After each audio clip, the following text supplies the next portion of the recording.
صاحب زرقانی نے لکھا ہے کہ ایک دن حضور سیر کرتے کرتے باہر کھلی وادیوں میں تشریف لے گئے. وہاں ایک چراگاہ میں وفد طارق رکا ہوا تھا اور ان کے اونٹ وہاں چر رہے تھے. ایک سرخ رنگ کا اونٹ حضور کو پسند آ گیا. اہل قافلہ سے کہا کہ اونٹ بیچتے ہو؟ انہوں نے کہا بیچتے ہیں. حضور نے پوچھا, انہوں نے نہ بھی بیچنا ہوتا تو کہا بیچتے ہیں. کہا یہ بیچتے ہو؟ کہا ہاں بیچتے ہیں. کتنے کا؟ سودا طے ہو گیا. حضور نے فرمایا کہ میں کوئی تاجرانہ غرض سے تو آیا نہیں تھا, میں تو سیر کرتا کرتا آیا, میرا تمہارا سودا بن گیا. اب یہ اونٹ مجھے دے دو اور میں اپنے شہر میں جا کر اس کی قیمت تمہیں بھیج دے. تو انہوں نے کہا میں منظور ہے. حضور نے اونٹ پکڑا, چل دیے. وہ حضور کو دیکھتے رہے. جب نظروں سے اوجھل ہو گئے تو دل پر ہاتھ رکھ کے کھڑے ہو گئے. تھوڑی دیر کے بعد سکتے سے باہر آئے تو ایک دوسرے سے پوچھنے لگے, یار ایک شخص آیا اونٹ ادھار لے گیا, تم نے اس کا پتہ بھی نہیں پوچھا.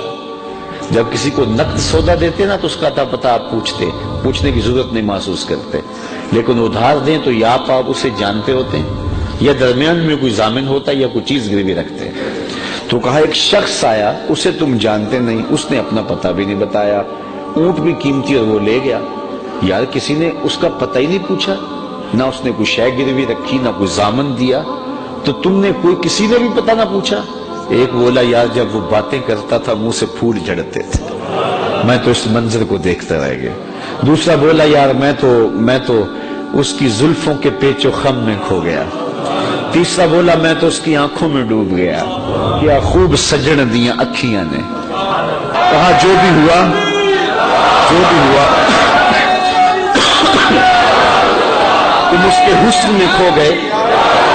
تم اس کے حسن میں کھو گئے اور وہ اپنے حسن کا جادو جگا کے تمہارا قیمتی اونٹ ہتھیا کے لے گیا.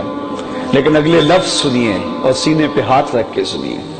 جب انہوں نے کہا نا قیمتی اونٹ ہتھیا کے لے گیا, امام زرقانی نے لکھا ہے, کہتے ہیں جب انہوں نے یہ بات کہی نا تو اب تک خاموش بیٹھی قافلے کے سردار کی بیوی نے خیمے کا پردہ سرکایا اور ان سے مخاطبہ کر کے کہا انا ضامنۃ لسامان جمالکم لا یغدر بکم. اگر وہ قیمت نہ دینے آیا تو میں ضامنہ ہوں, قیمت مجھ سے لینا, خبردار کسی نے اس کے خلاف بات کی تو. کہا اچھا تو اسے جانتی ہے؟ کہا واللہ میں بھی نہیں جانتی. تو کہا پھر ضمانت کیسے دے رہی ہے؟ کہا جب تم سودا کر رہے تھے میں نے خیمے کی اوٹ سے اس کا چہرہ دیکھا تھا, اور جس کا چہرہ اتنا سونا ہو وہ جھوٹ بول ہی نہیں سکتا. تھوڑی دیر گزری, حضور کے غلام آ گئے. قافلے والے کون ہیں جن سے ہمارے آقا نے اونٹ خریدا؟ انہوں نے کہا جی ہم ہیں. کہا کہ یہ حضور نے تمہاری ضیافت کے لیے کھجوریں بھیجی اور یہ رہی تمہاری قیمت. انہوں نے کہا قیمت تو بعد میں لیں گے, ہم تو خود بک گئے, ہمیں یہ بتا وہ پیارا رہتا کہاں ہے. تو انہوں نے بتایا وہ کھجوروں کا جھنڈ دکھائی دیتا ہے, یثرب, وہ مدینہ, یہ اس محبوب کا ڈیرا ہے.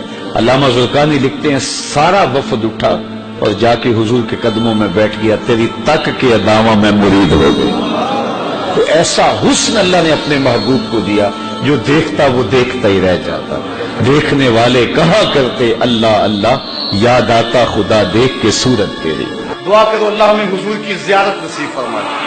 یہ آنکھیں اس قابل تو نہیں ہیں لیکن مالک تو کرم کر, ہم تیرے محبوب کا نام لے رہے ہیں, حضور کی زیارت دے دے.